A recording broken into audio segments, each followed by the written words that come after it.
Bentrovati a tutti, nuovo appuntamento con protagonisti di Sardegna. Se i veri amici si contano sulle dita di una mano, lui per me è sicuramente uno di questi. Ben trovato a Carlo Crisponi. Ben trovato anche a te, Roberto, grazie per l'invito. Ti chiamo Roberto anche se non mi torna bene perché di solito sei QG.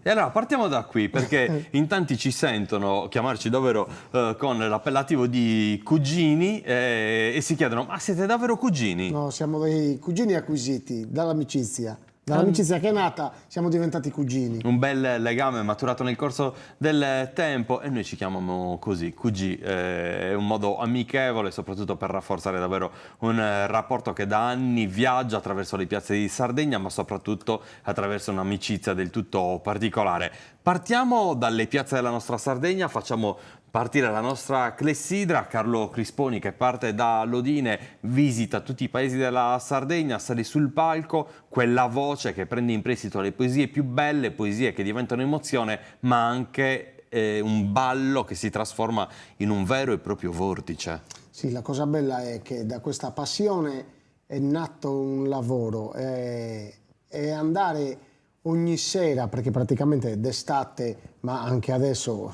siamo quasi ogni sera in un paese diverso della Sardegna, e vedere tantissima gente che balla e che si diverte è davvero sono soddisfazioni e orgoglio per quello che stiamo facendo. Una Sardegna che si ritrova attraverso un ballutundu e non solo, una Sardegna che riscopre la passione per la danza e che ritrova ovviamente nella nostra lingua la forza di una poesia. Che cosa sta succedendo esattamente? È sempre stato così? No, adesso è scoppiato questo boom del ballo sardo in piazza, ma in tutte le zone della Sardegna. Se prima era solo sul nuorese e l'oristanese, perché l'oristanese è tantissimo, a partire da Ghilarza e scendere in tutta la provincia di Oristano, c'era il più delle serate, noi le abbiamo fatte tutte lì.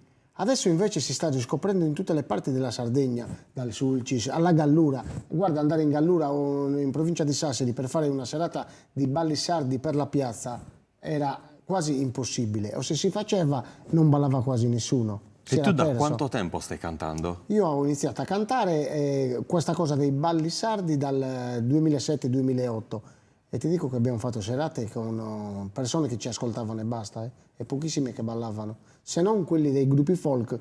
Erano gli unici che erano abituati a ballare o che ballavano, i più che praticavano questa cosa. E così, come abbiamo detto, una tendenza che ha invertito la sua rotta, quindi tantissime persone si ritrovano in piazza, ballano, ma soprattutto cantano. E questo è un altro aspetto determinante, perché cantare, riprendere quei versi, significa in qualche modo valorizzare la nostra lingua. Sì, e tenerla più che altro, perché bisogna dirlo, la stiamo perdendo. In molti paesi nelle famiglie non si parla più il sardo, ai figli si parla solo in italiano.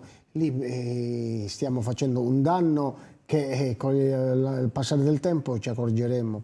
In piazza ballano non solo le persone in età adulta, ma ci sono davvero tanti ragazzini che si ritrovano a danzare insieme. Tantissimi ragazzini, oltre le persone di una certa età, che la maggior parte vanno tutte a queste scuole di ballo che sono nate, e poi i giovani sono tanto appassionati, ma i giovanissimi, quello che mi ha colpito di più è che ci cercano. Da poco eravamo in un istituto dove hanno fatto un'assemblea dove tutti ballavano, noi suonavamo, ballavano i professori, ballavano i bidelli, ballavano gli alunni, quindi una festa generale solo sul ballo sardo. Sarebbe bello poi inserire nel percorso curriculare, quindi all'interno delle scuole, l'insegnamento non solo della lingua sarda, ma anche della musica della Sardegna. Sì, della lingua sarda poi magari ne parliamo, se vuoi approfondiamo con molto piacere la materia.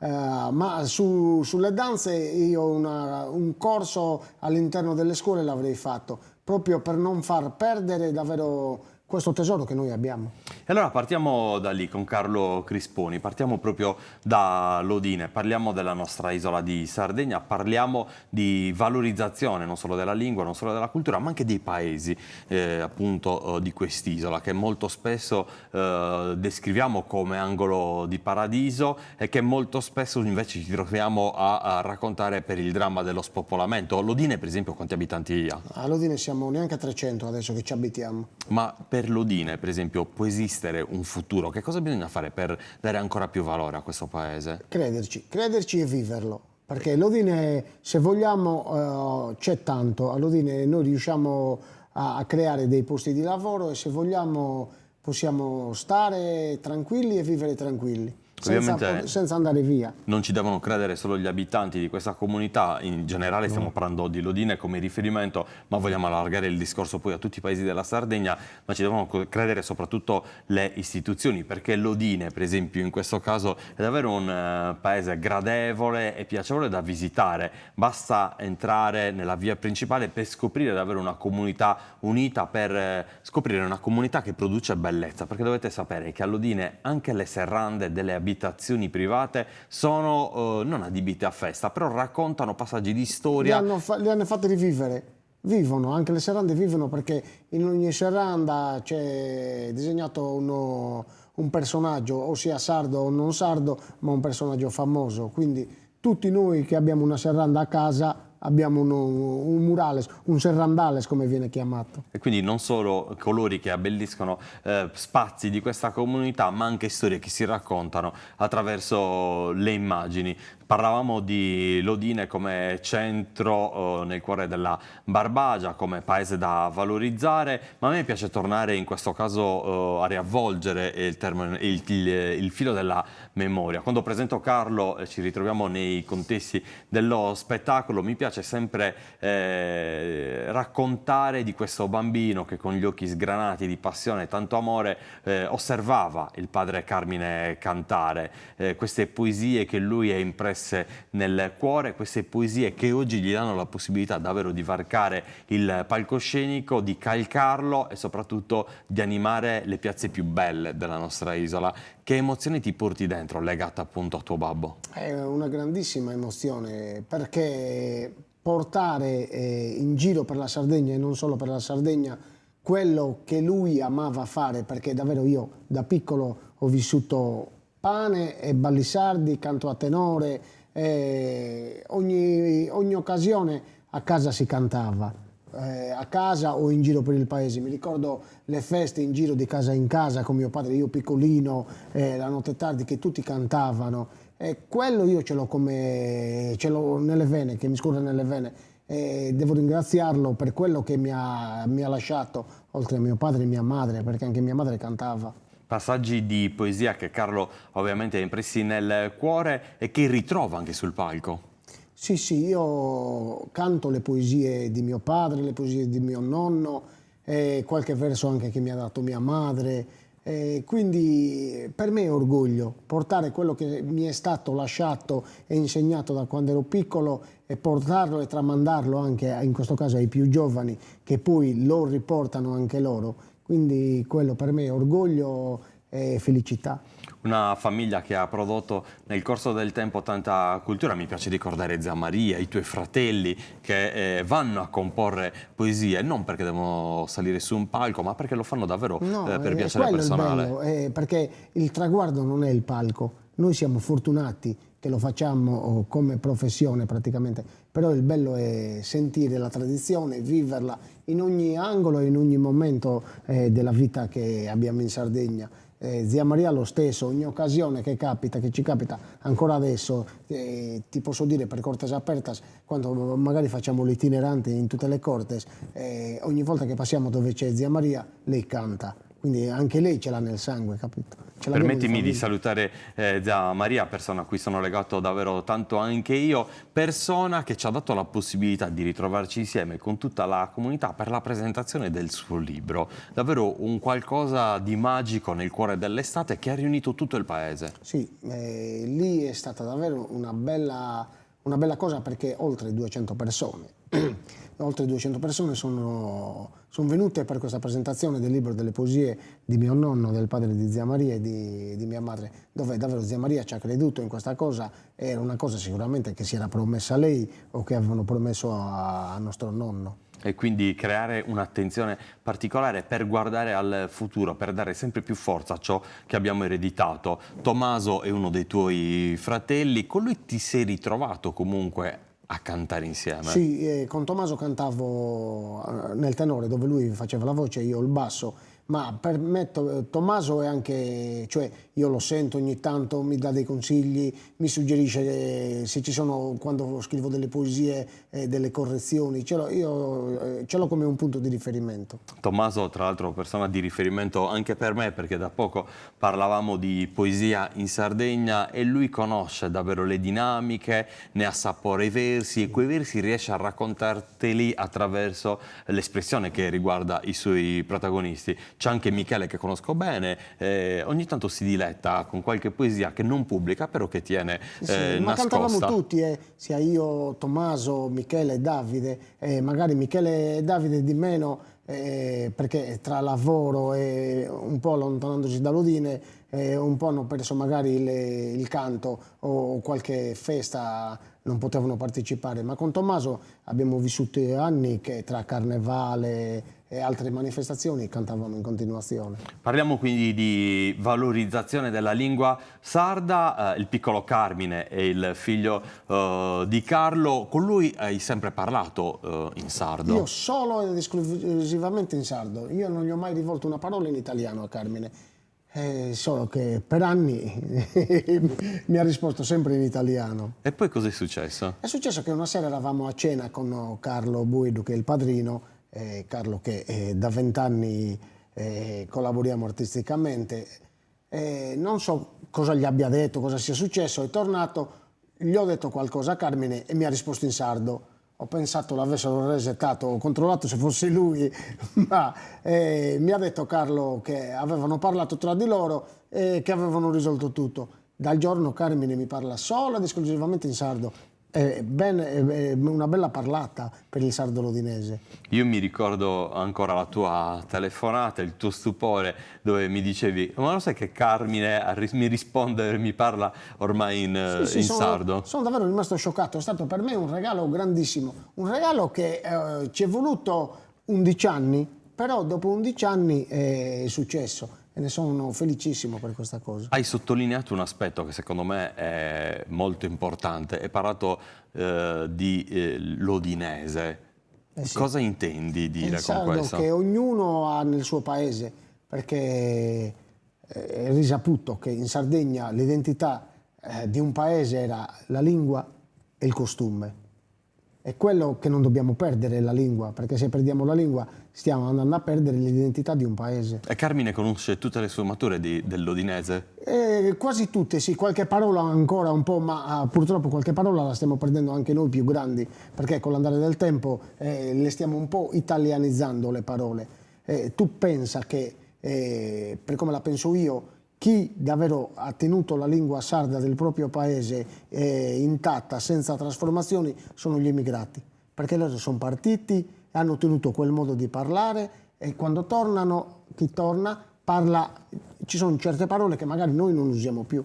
Con Carlo ovviamente siamo amici da diverso tempo, da una vita, e ci siamo ritrovati poi insieme a percorrere le strade che ci hanno unito. È parte di Sardegna Live e qualche anno fa con Sardegna Live, sposando un progetto della Regione Sardegna, abbiamo deciso di avviare una campagna di articoli giornalistici appunto legata alla lingua sarda. Io ricordo ancora che in occasione della vittoria del Cagliari, Carlo si è messo subito a lavorare e a scrivere, ovviamente in sardo, il successo che i rossoblù portavano a casa. Il titolo, non mi ricordo quale fosse, però... Asteddu ha vinto a Torrabin. E questo Asteddu? Su Asteddu ha scatenato l'ira dei più... Non Casteddu con la C. No, Casteddu no, perché per me non esiste Casteddu.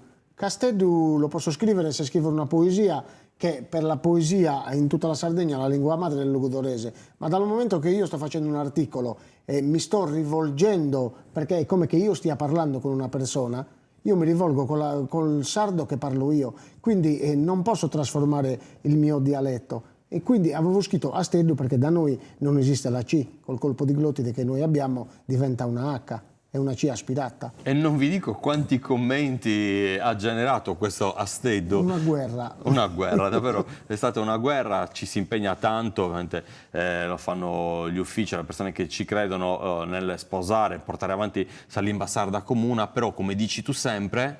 L'identità di un paese è la lingua e il costume e non bisogna trasformare, per come la penso io, il dialetto, o le parlate o le parole. E qui le sfumature che il piccolo Carmine poi riesce a ritrovare attraverso la bellezza di quella lingua che ogni volta che viene parlata... Sì, ma ti posso raccontare un aneddoto che proprio di Carmine a scuola gli stavano insegnando i mesi. Siccome noi che viviamo nei piccoli paesi non abbiamo le scuole, quindi vengono accorpati a un unico paese, insegnare la lingua sarda in una scuola è un bene, ma può essere anche dannoso dal punto di vista che tu perdi certe parole, gli fai perdere certe parole del dialetto che lui ha in un paese. Era rientrato da scuola e mi ha detto abbiamo fatto i mesi e gli ho detto e me li dici? Me li ha detti tutti, poi è arrivata a settembre e mi ha detto capidanni. Ho detto no, da noi è apidanne. E no, a scuola mi hanno detto capidanni. No, è apidanne. La C da noi non esiste. Quindi magari lì ci vorrebbe un po' più di attenzione.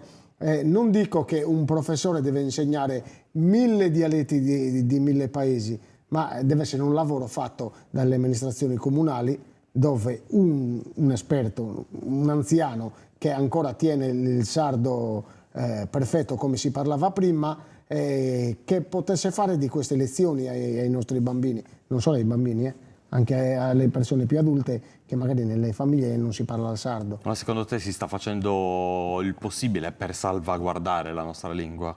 Secondo me non tanto, no. Ci sono molte situazioni che vengono incentivate per la lingua sarda, però non si sta lavorando a tenere la lingua dei paesi.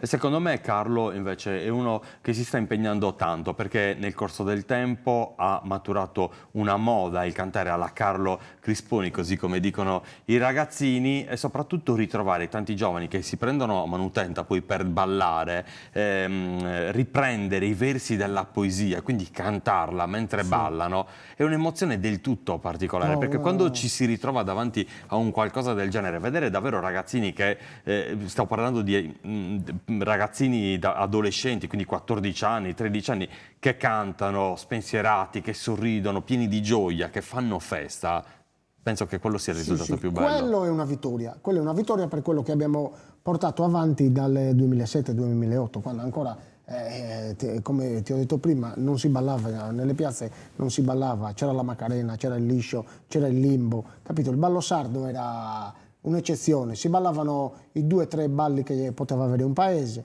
Se in paese facevi un campidanese ti dicevano già oh, cosa stai facendo? Abbiamo altri balli, erano 3 balli, dovevi fare solo quelli.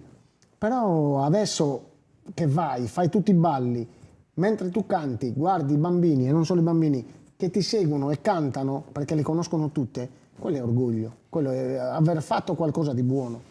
E tra le emozioni di Carlo Crisponi ci sono anche le sue di poesia, perché dovete sapere che in occasione di eventi più o meno belli lui si ritrova all'interno di se stesso per poi produrre, mettere nero su bianco alcuni versi. Prendo in riferimento una comunità, quella di Fonni. Ultimo Palio 2025, il fantino che ha portato a casa la coppa è stato uno di Fonni, sì, appunto. E quel passaggio è stato molto importante per la comunità che da poco lasciava dei suoi figli in una tragedia. Come ho riportato con la mia poesia, è stato un miracolo. Infatti l'ho intitolato Su miracolo Vorneso, perché era una comunità colpita dalla morte di 4 ragazzi morti tragicamente, amici di Riccardo Malocco, questo ragazzo che quasi quasi non aveva mai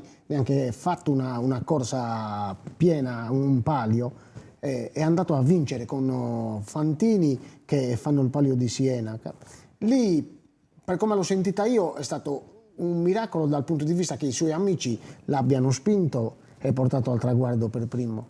E quindi Carlo ha messo insieme davvero i versi per raccontare in poesia questo momento. Ma uno dei tuoi sogni nel cassetto può essere quello di ritrovare tutte queste poesie insieme, magari pubblicate in un libro? Quello è il mio sogno, sì, è un sogno che ho. Non ho nemmeno il CD, perché tutti, magari noi, un musicista aspira a fare il CD, ma ci sono adesso con YouTube, con tutte queste piattaforme, Facebook, Instagram, è pieno di nostre registrazioni.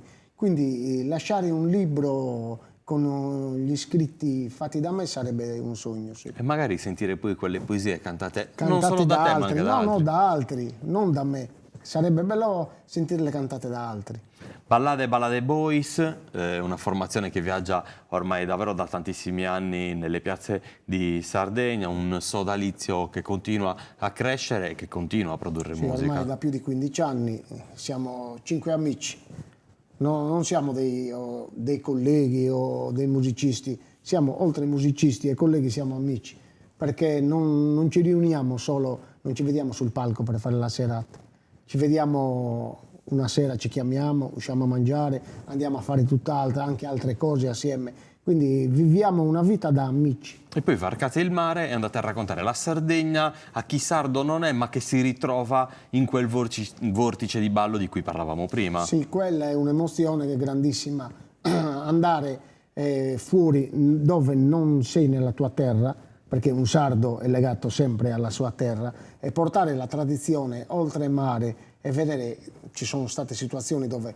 400-500 persone ballavano il ballo sardo e non c'era nemmeno un sardo. Quella è l'emozione più grande, perché vuol dire che davvero riesci a trasmettere la tua passione anche ad altri. E in qualche modo lì stai raggiungendo la tua missione, il tuo obiettivo, che non è solo quello di calcare i palchi più belli della nostra isola, ma anche di trasmettere l'amore che noi abbiamo verso le nostre tradizioni, anche a chi sardo in questo caso sì, non perché, è. cioè, te lo ripeto, il traguardo non è il palco, il traguardo è davvero far capire alla gente quanto tu sei appassionato, quanto ci credi in questa passione e quanto ci credi nel tenere vive le tue tradizioni. E poi ci sono Giovanni De Melas, Silvano Fadda, Gianluca Fadda, Roberto Tangiano. Parte di Liriana, questa formazione che viaggia, che si ritrova unita da un rapporto di amicizia davvero molto bello. Mi ricordo ancora le prime serate che abbiamo fatto insieme e soprattutto quella scommessa, non arrendersi mai. Mai. Il segreto è quello,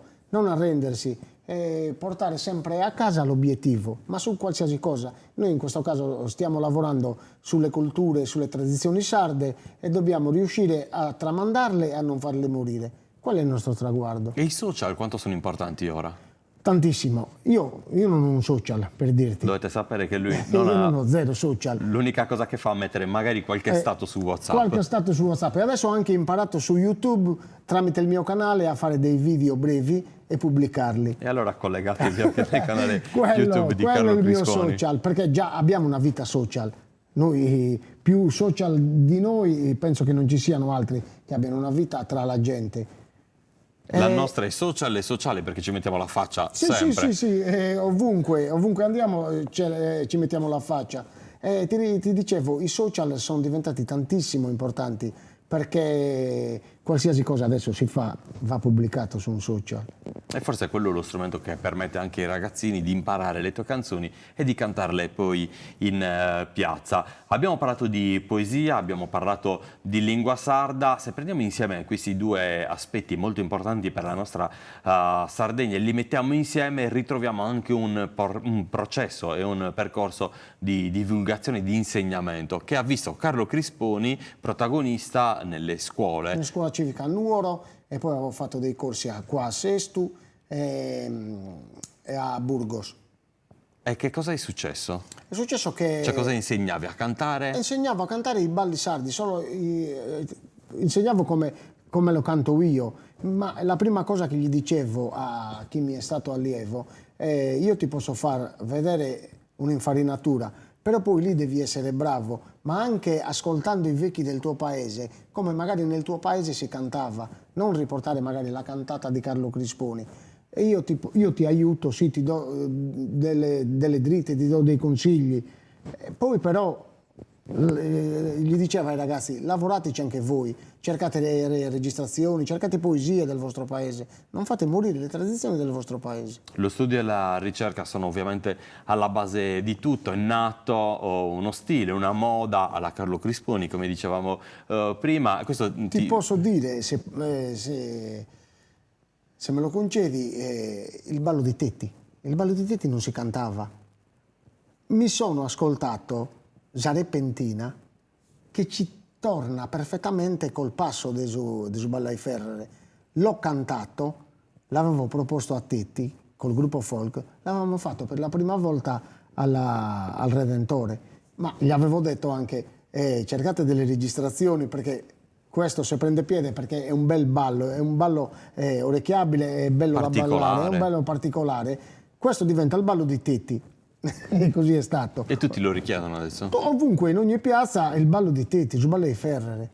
E quindi, come potete vedere, annodando i fili dei ricordi, anche non troppo lontani, perché comunque siamo sempre giovani e Sì, ci sì, ritroviamo nel cuore di questa vita che si manifesta attraverso l'amore per le nostre tradizioni, e questi balli assumono una forza e ritrovano davvero anche tante novità, quindi non solo radicate all'interno dei propri paesi, ma che si estendono e che viaggiano ovunque. E questo penso che sia davvero l'aspetto più bello. No, quello è l'aspetto più bello. Poi vedere tanti giovani che si si uniscono, fanno dei gruppi. Cioè adesso la cosa più importante che i giovani, ma la maggior parte dei giovani, è fare il ballo sardo. Io li vedo anche dai video che mi fa vedere Carmine, mio figlio. Ci sono ragazzini che cantano ovunque, chi suona, chi canta, fanno tutti ballo sardo. E tu a questi ragazzi che consiglio vorresti dare? Io il consiglio che posso dare a questi ragazzi, che molti hanno l'età di Carmine, di mio figlio, è non pensare al palco. Il traguardo non è il palco, il traguardo è: impegnatevi a cercare materiale del vostro paese, non perdete la lingua, perché poi ti aiuta anche per cantare, perché se sei abituato a parlare il sardo, poi cantare ti Viene da sé. ti viene facilissimo. E non crederci nelle tradizioni sarde e non farle morire. Abbiamo parlato più volte di Carmine, il figlio di Carlo, ma lui canta? Canta se lo pago. Cioè? L'aspetto di Carmine è che lui ascolta tenore, ascolta balli sardi, Gli piacciono? Gli piacciono, però non ha voglia di cantare, non gli piace, magari ancora non gli è entrato nelle vene come gli è entrata al padre questa cosa del ballo sardo, e ogni volta che tra virgolette l'ho costretto a cantare, perché mi fa piacere vederlo cantare, quando l'ho fatto cantare, dopo come ha finito: "Bah, mi paghi?" "Va bene, ti pago." Era un incentivo Un questo. incentivo, un aiuto per spronarlo. E questo speriamo che ovviamente porti a un'altra delle soddisfazioni di cui parlavi prima, non solo parlare in sardo, ma Ma anche ritrovarsi cantarlo. appunto nei versi di una canzone, di una poesia. Progetti per il futuro? Il futuro, il progetto ho iniziato nel 2007, da quando ho iniziato questa attività, salvare le tradizioni della Sardegna. Solo qualche settimana fa nel tuo paese, con il BIM Taloro e la Regione Sardegna, è stato organizzato davvero un bel evento. Madrina di queste due serate davvero importanti è stata Anna Maria Puggioni. Che ho voluto a tutti i costi, perché lo sa Giuliano quanto l'ho stressato per averla madrina, perché davvero è una persona che avevo conosciuto un'ora a Utta per una manifestazione, ma che ho sempre ammirato da quando ero piccolo. Io conosco qualsiasi canzone che lei abbia fatto e l'ho voluta in paese, e ti posso dire che è davvero una persona eccezionale. Lei è stata a casa mia, ha partecipato alla manifestazione, ma è una signora che mi ha fatto capire che mi voleva bene, che magari è un effetto che ci conoscevamo da anni. animo nobile, il nostro punto di riferimento. Un abbraccione ad Anna Maria Pugioni, che avremo poi in questi spazi, quindi ascolteremo le sue parole e i suoi racconti. Ma in quale paese della Sardegna non sei stato? Non lo so, sono pochi. Ne ho girato tantissimi, infatti da poco volevo comprarmi una cartina grande della Sardegna E mettere i e puntini. segnarli dove sono stato. Ma ce n'è uno a cui sei particolarmente legato? Ghilarza. Come mai? Ghilarza mi ha adottato, sono dal 2009, dalla prima serata che abbiamo fatto con Ballade Ballade Boys. La prima serata è stata a Ghilarza.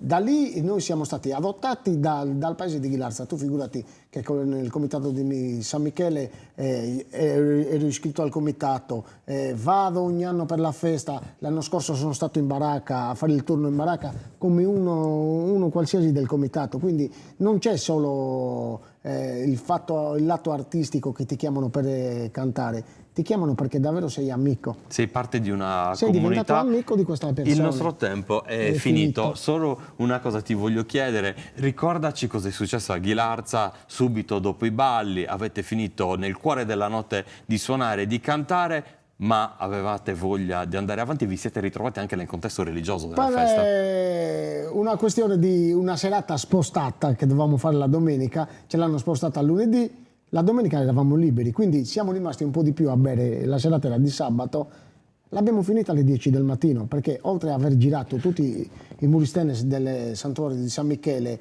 a cantare Sorgosos con tutti i ragazzi del paese, la mattina dovevano riportare il santo in paese, che sa 3-4 km da Ghilarza. Noi siamo andati in carovana con tutti gli altri, siamo entrati in chiesa a cantare Sorgosos, e abbiamo fatto tutte le cose che si dovevano fare nella festa. Perché crederci significa alimentare nel proprio cuore le emozioni più belle, esattamente così come fa Carlo Crisponi ogni volta che si ritrova ad interpretare, a raccontare attraverso i versi di una poesia la nostra isola di Sardegna. Grazie Carlo. Grazie a te, QG. Grazie.